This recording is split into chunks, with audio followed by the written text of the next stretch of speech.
On kuidas on, aga raha ei tohi lolli kätte anda.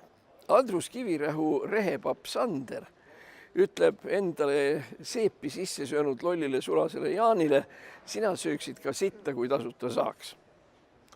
Ärma talu, Rail Baltic, Teater No etendusvabariigi aastapäeval ja 90% kergliiklusteedest on tõendiks selle kohta, et kui meile tuleb lademetes võõrast raha, siis lööme me selle laiaks esimesel võimalikul viisil. Mõtlemata sellele, mis saab edasi. Rail Balticu rööpad saab läbi korruptsiooni ja korruptsiooni abil valmis teha. Aga Eesti maastikku enam alles ei jää ja jääb keskelt pooleks tõmmatud ja ülesküntud kruusakarjääridega Eesti.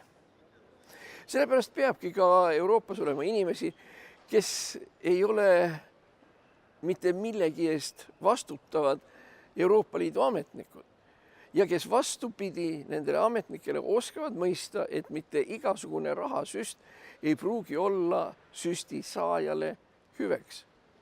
Asi pole rahas, vaid selles, kuidas seda kasutatakse. Olukord, kus pisikene tilluke osa Eestist, Tallinna linn ja natuke Harjumaad selle ümber elavad 2 korda paremini kui ülejäänud Eestimaa, on vale.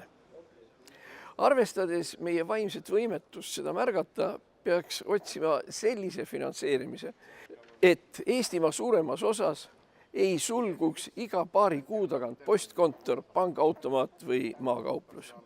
Ja siin oleks vaja eurosaadikut, kes suudaks üle olla Tallinna väiklasest kolkapatriotismist ja mõista, et näiteks Tartu tegelik keskus on Euroopa suur linn Riia.